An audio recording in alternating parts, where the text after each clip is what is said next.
तो दोस्तों क्या हाल चाल है। कल जो है किसी कारण से वीडियो नहीं बना पाया। आज कोशिश करता हूँ कि कोई ऐसा मुद्दा उठाया जाए जिससे कि जो है आप लोगों की वो शिकायत या आप लोगों को जो है ये वीडियो देखना जो है वो प्रासंगिक हो आपके लिए। तो एक बहुत ही साधारण सा गणित का सवाल है, उसको आप लोग थोड़ा विचार करें उस पर। 10 लोग हैं, 10 लोगों में 1000 रुपया बंटना है और एक तरफ जो हैं 1500 लोग हैं और 1500 लोगों में 1000 रुपया बंटना है। तो कौन सी स्थिति में आप अपने आप को रखना चाहेंगे, ये आपसे प्रश्न है। 10 लोग हैं, 10 लोगों में 1000 रुपया बंटना है और दूसरी तरफ जो है वो 1500 लोग हैं या 2000 लोग हैं या 10,000 लोग हैं और उनमें जो है 1000 रुपया बंटना है। तो दोनों में से कौन सी स्थिति में आप अपने आप को रखना चाहेंगे, ये आपसे प्रश्न है। क्या पूछने की कोशिश कर रहा हूं मैं, किस मुद्दे को उठा रहा हूं ये कि इस मुद्दे को अब भारत सरकार को कहीं ना कहीं अपनी नीतियों में परिलक्षित करना होगा या भारतीय समाज को भी इस चीजों पर अब सवाल उठाना होगा कि 140 करोड़ लोगों के बावजूद भी जो है अगर आसपास कोई हलचल होती है तो वहां से लोग भाग करके यहाँ दौड़ के चले आते हैं। लेकिन अमेरिका और यूरोप जो हैं उन्होंने अपनी किलेबंदी ऐसे कर रखी है कि वहाँ पे 30-40 करोड़ की आबादी है। डेमोग्राफी चेंज हुआ है भले, उनकी लाख कोशिशों के बावजूद भी डेमोग्राफी चेंज हो रहा है, लेकिन फिर भी जो है आप ये समझिए कि हमसे ज़्यादा बड़ा क्षेत्रफल है उनके पास और उसके बाद जो है सिर्फ 40 करोड़ की आबादी है उनके पास। और संसाधनों के मामले में और आज के मामले में सिर्फ पैसे की बात नहीं है। जो पिछले 90 के बाद जो है मैंने 1990 के बाद जो दुनिया की वैश्विक अर्थव्यवस्था बनी है उसमें आमतौर से हम लोग यही चर्चा करते हैं कि कौन कितना कमा रहा है। पर आज जो है कमाने पर मत जाइए, कमाने का तो एक मुद्दा है, कमाना जो है वो एक कंपोनेंट है। कमाना जो है वो जो मुद्रा आपको मिलती है, जो आपके बैंक अकाउंट पे पैसा गिरता है, जो आप मुद्रा कमाते हैं कोई व्यापार करके, वो तो एक पक्ष हो गया। असली पक्ष तो ये है कि आपका जो दैनिक दिनचर्या में जो 10,000 10 लाख चीजों की आपको जरूरत है, पानी हो गया, खाना हो गया, दाल चावल हो गया, मछली हो गया, सब्जी हो गया, है ना, ये सब चीजें कहाँ से आएंगी। घर में जो है आपको थोड़ा खुला खुला होना चाहिए जहाँ पे धूप और हवा आए, है ना। अगर बिजली जो है चाहिए तो बिजली जो है वो सस्ते दामों पर उपलब्ध हो और उसके बाद जो है वो निर्बाध रूप से उपलब्ध हो। ये सब जो है ये सब भी तो मूल्य है, इसका भी तो मूल्य आपको देना पड़ेगा। ये सब कहाँ से लाएंगे, कितना मूल्य लगाएंगे आप। अगर जो है आपका बच्चा जो है अगर वो बढ़िया दूध पी रहा है ना, अपने बचपने में, तो ये भी तो इसका कोई मूल्य है क्या। तो इस प्रकार से समझिए कि जो संसाधन है वो सिर्फ मुद्रा नहीं है। जो पैसा आपकी जेब में है, जो पैसा आपके अकाउंट में है, जो पैसा आपके मोबाइल में है, सिर्फ उसकी बात नहीं हो रही है। बात यहां पर यह हो रही है कि जो कुल संसाधन है, अगर आपके पास पैसा हो भी, अगर आप मान लीजिए प्रोफेशनल भी हो, तो भी जो है दाल की जो वास्तविक कीमत है वही आपको देना चाहिए। बाकी पैसा आपके पास ही रहना चाहिए या उसको आप निवेश कर सकें।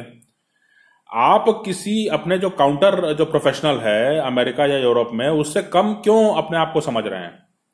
आपके पास जो है अगर दाल की कीमत या जो आटे की कीमत है या जो भी जो है संसाधन जो आपकी दैनिक दिनचर्या में लग रहा है, उसकी कीमत आप ज्यादा क्यों चुकाएंगे, सवाल ये उठता है। तो अब करना क्या है, ये तो दुख हो गया, ये तो परेशानी हो गया, लेकिन अब ये परेशानी का हल क्या हो सकता है। तो अभी तक जो है हम लोग ये सुनते आए हैं कि अमेरिका और यूरोप जो है वो इस तरह के रिपोर्ट निकालते हैं, मानवाधिकार से संबंधित निकालते हैं और जो शरणार्थी कौन कितना पालन कर रहा है, शरणार्थी नियमों का, अंतर्राष्ट्रीय शरणार्थी कानूनों का कौन कितना, इंटरनेशनल जो रेफ्यूजी लॉ है उसका कौन कितना पालन कर रहा है, इसके ऊपर रिपोर्ट निकालते हैं। अब आवश्यकता यह है कि जब पूरी दुनिया में जो है इतनी भयंकर गरीबी है और इतना आपने युद्ध छेड़ रखा है ना, पूरी दुनिया में जाकर आप युद्ध छेड़ते रहते हैं, तो इसलिए अब जो है ये रिपोर्ट जारी होना चाहिए और इसके बारे में आप लोग पहल करें। सब लोग सामूहिक रूप से जो है भारत का सिविल सोसाइटी इस बारे में पहल करे कि भाई आप जो है अमेरिका और यूरोप के बारे में ये रिपोर्ट निकालना चाहिए कि कितने रेफ्यूजीज को वो शरण देते हैं, कितने को वो भगा देते हैं, कितनों को एप्लीकेशन एक्सेप्ट नहीं हो रहे हैं, जो है वो किस प्रोफाइल को वो एक्सेप्ट करते हैं, किस प्रोफाइल को एक्सेप्ट नहीं करते हैं, है ना। और जो एक्सेप्ट करते हैं और उसके बाद में दुनिया ये कि भाई दुनिया भर में जो है आप बता रहे हैं कि आपको रेफ्यूजीज को एक्सेप्ट करना होगा, तो अमेरिका और यूरोप को भी अपनी आबादी को देखते हुए जो है जो कोटा है वो बढ़ाने की जरूरत है ना। अभी मैं एक खबर पढ़ रहा था, खबर जो है वो इंडिया टुडे और एनडीटीवी सब जगह चल रही है। वो खबर कुछ इस प्रकार की है कि रोमानिया और भारत के कुछ लोग जो हैं और कुछ अन्य देशों के भी लोग जो हैं वो कनाडा पहुंच गए थे, और कनाडा से जो है वो सेंट लॉरेंस रिवर को क्रॉस करके वो यूएस में घुसने की कोशिश कर रहे थे, और इस दौरान जो है कुछ घटनाक्रम हुआ होगा और वो सब मारे गए, सब के सब मारे गए। तो कैनेडियन पुलिस का दावा यह है कि इसमें जो लोग मरे हैं उसमें रोमानिया के लोग भी हैं, और इसमें रोमानिया जो है पूर्वी यूरोप में आता है और मैंने यूक्रेन के नज़दीक माना जाएगा, और काफ़ी समय जो है सोवियत यूनियन के कानून जो है वहाँ लागू होते थे, उसी तरह के वहाँ विचार थे। तो वहाँ भी गरीबी ज़्यादा बताई जाती है, और इसलिए जो है वो लोग भी कोशिश कर रहे होंगे कि वहाँ से भाग करके वो अमेरिका जा करके बस जाएं। तो अमेरिका का जो आकर्षण है वो इसलिए है कि वहां पर लोग, या कनाडा का जो आकर्षण है वो इसलिए है कि जो क्षेत्रफल और संसाधनों के हिसाब से वहां पे आबादी कम है, तो इसलिए वहां पर जीना खाना और आगे बढ़ना और पनपने की जो संभावना है वो लोगों को अधिक दिख रही है। इस चीज में जो है जो इलीगल तरीके से जो नेक्सस चल रहा है उसको हम लीगलाइज करने के बारे में सोचें, है ना। भारत सरकार जो है अन्य जो जो दुनिया भर के गरीब देश हैं और बहुत बड़ी संख्या में है उनके साथ मिलकर एक ट्रेड पैक्ट बनाए कि भाई इतने रेफ्यूजीज को आपको एक्सेप्ट करना ही होगा। आप जो हैं अपने हथियारों के कारखानों पे आप निवेश करते रहेंगे, कई $100 बिलियन का आपका निवेश चलता रहेगा, और बाकी लोग जो हैं वो अपनी गरीबी और उसी से उबर नहीं पाए और हैप्पीनेस इंडेक्स में चले जाए नीचे, ये स्वीकार्य स्थिति नहीं है। तो आज के दिन में जो है भारत और भारत के जो सिविल सोसाइटी है, भारत के जो राष्ट्रवादी लोग हैं, उनसे ये अपेक्षा है कि वो इस बारे में शुरुआत करें। अमेरिका और यूरोप के बारे में बाकायदा रिपोर्ट निकलनी शुरू होनी चाहिए कि जिसमें यह बताया जाए कि भाई रेफ्यूजीज जो हैं, भाई जैसे अगर भारत है, भारत की 140 करोड़ की आबादी है, इसके बाद भी जो है वो नागरिकता देने के लिए जो है हिंदुओं को अपने आसपास के देशों से जो है वो स्वीकार कर रहा है। तो अमेरिका और जो यूरोप हैं ये तो वर्ल्ड लीडर्स हैं, ये तो विश्व के नेता हैं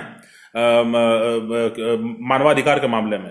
तो इनको तो पूरी दुनिया से हर द्वीप से इनको कोटा फिक्स कर देना चाहिए कि इतने रेफ्यूजीज को हम लेंगे और इतने लोगों को जो है आपके यहाँ से हम स्वीकार करेंगे, उनको पढ़ा लिखा करके और उनको टेक्निकली क्वालिफाइड करके हम आपके देश में वापस भेज देंगे। कुछ को नागरिकता देना होगा और कुछ को जो है वो पढ़ा लिखा के वापस भेज देंगे। ये कोटा तय होना चाहिए, क्योंकि एक तरफ दुनिया जो है वो सिर्फ युद्ध की तैयारी करती रहे। अमेरिका और यूरोप में जो है नेटो अलायंस है, नेटो को मजबूत करना है, मिसाइल बनाओ, गोली बनाओ। जर्मनी कह रहा है कि जब यूक्रेन युद्ध शुरू हुआ तो जर्मनी ने कहा कि हम अपने जीडीपी का 2% जो है अब हम हथियारों पर खर्च करेंगे। उनको रोकना है, उनको कहना है कि 2% नहीं, आप 5% पहले आप दुनिया की जो शरणार्थी समस्या है उसको टैकल करना है ना। तो पश्चिम एशिया से, दक्षिण एशिया से और जो अफ्रीका है और जो पैसिफिक आइलैंड्स है, छोटे छोटे देश हैं, द्वीप हैं, इन सबको जो है यहां से कोटा फिक्स होना चाहिए कि यूरोप और अमेरिका में जो है इतने लोग जाएंगे और इनको नागरिकता मिलेगी, और इतने लोग जाएंगे और वो वहां से पढ़ लिख करके और नौकरी में अनुभव प्राप्त करके वापस अपने देश में आकर के उसको उन्नत करेंगे। इस प्रकार का जो है यही जो है सामाजिक न्याय होगा। इस सामाजिक न्याय की आवश्यकता है, और मुझे लगता है कि राष्ट्रवादी ताकतें जो हैं, क्योंकि इससे बदनामी हो रही है, यहां पर भीड़ बढ़ती जा रही है, यहां पर जो है लोग संसाधनों को लेकर के जो है वो संघर्ष कितना करेंगे। तो इसलिए जो है लोग सोचते हैं कि अगर कोई मौका है तो वहां चले जाएं। ये गलत है। इसको रोकने के लिए जो है इसको लीगली एक लीगल फ्रेमवर्क बनाना होगा और ये बताना होगा कि भाई आपको जो है अपनी जिम्मेदारी का निर्वहन करना होगा, क्योंकि अब स्थिति ये हो गई है कि नॉर्मल कोयला जला करके या जो पेट्रोल जला करके भी अपनी इकोनॉमी को हम आगे नहीं ला सकते। आप समझ रहे मेरी बात को। उस पर भी जो है कार्बन टैक्स लगाने की तैयारी हो रही है। आपको कहा जा रहा है कि आप ग्रीन ट्रांजिशन कीजिए, है ना। अब आप जो हैं वो जो एनवायरमेंट फ्रेंडली टेक्नोलॉजीज हैं उनको ही आप इस्तेमाल करके अपनी इंडस्ट्रियलाइजेशन को आगे बढ़ाइए। तो सारा खर्चा, सारा लायबिलिटी जो है वो यही गरीब देशों पर, मध्यम जो आय के देश हैं उन्हीं पर पड़ जाएगा। आबादी भी यहीं पर जो है वो अब गरीबों की बढ़ रही है। तो ये तो गलत है ना। इसको लेकर के जो है एक सवाल उठाना है। ये जो बार बार जो है, अगर यूक्रेन रूस को बेइज्जत करने के लिए यूक्रेन के मामले को जो है दसियों हजारों बार जो है इन्होंने यूएन का मीटिंग बुलाई और यूएन की सभा बुलाई, और हर बार जो है उन्होंने नोटिस किया कि जो है भारत एब्सटेन कर रहा है, भारत एब्सटेन कर रहा है, भारत एब्सटेन कर रहा है। वो हमेशा जो है टॉर्च का लाइट दिखाते रहते हैं भारत पर। इसको पलटना है। अब जो है भारत जो है ग्लोबल साउथ की मीटिंग बुला करके ये कहे कि भाई इतने रेफ्यूजीज को आपको स्वीकार करना होगा, अपने नागरिकता देना होगा, और इतने और लोगों को आप अपने यहाँ पढ़ाइए अपनी यूनिवर्सिटीज में, और उनको पढ़ा करके हमारे यहाँ वापस भेजिए, और वो यहाँ पर आकर के जो है यहाँ पे व्यवस्था बनाएंगे, है ना। और लड़कियों की संख्या ज्यादा रखिए, है ना, क्योंकि जेंडर जो है एम्पावरमेंट को लेकर के भी जो है काफी वहां पर सेंसिटिविटी है। तो लड़कियों का भी एक कोटा फिक्स होना चाहिए कि भाई ये इतने लोग जो है वहां पे जाकर नागरिक बन जाएंगे, और इतने लोग जो है वो वहां पढ़ लिख करके नौकरी करके अनुभव प्राप्त करके जो है वो वापिस आकर के अपने देश में जो है उसका जो है योगदान देंगे। तो इसके बारे में आज के दिन में शुरू करना है। जो भारत अभी कर रहा है वो रुपए में ट्रेड को बढ़ा रहा है, डी डॉलराइजेशन को प्रमोट कर रहा है, ये अच्छी बात है, इसको स्वागत योग्य कदम है, बहुत अच्छी दूरदर्शी सोच है ये। मगर अब समस्या ये है कि ये जो बदनामी वाली बातें हो रही हैं कि यहां से लोग छोड़ के जा रहे हैं, उसको जो है लीगल फ्रेमवर्क करना है। उनको पता होना चाहिए कि जो है आप कई $100 बिलियन का जो आप वेपन्स इंडस्ट्री बनाए हुए हैं और उसको फायदे में रखने के लिए जो है यहां वहां आप युद्ध छेड़ते रहते हैं, उसको जो है अब रोकने की जरूरत है ना। और आप पहले इसके लिए तैयार होइए कि आप दुनिया भर में जो है कम से कम 3 हिस्से, जो पश्चिम एशिया है, जो दक्षिण एशिया है और जो अफ्रीका है, इन 3 जो भूभाग है, इसमें से जो है आपको स्वीकार करना होगा बड़े पैमाने पर लोग, गरीब से गरीब लोगों को, जिनको अपने यहाँ आप नागरिकता देंगे, उनको पॉलिटिकल राइट्स देंगे, उनको जो है हर तरह के इकोनॉमिक एंड पॉलिटिकल राइट्स होंगे। और इसके बाद जो है और एक और कोटा होगा जिसमें कि जो है इन सभी जो भूभाग के जो देश हैं वो अपने यहाँ के लोगों को भेजेंगे आपके यहाँ, वो वहां पर जो है आपकी यूनिवर्सिटी एजुकेशन का फायदा उठा करके वापस आकर के जो है आपके यहाँ जो सेंटर ऑफ एक्सीलेंस है वहां से वापस आकर के अपने देश में योगदान करेंगे। इसकी व्यवस्था अब करने की आवश्यकता है, और मुझे उम्मीद है कि भारत और भारत की जो राष्ट्रवादी ताकतें हैं वो इसके बारे में पहल करेंगी।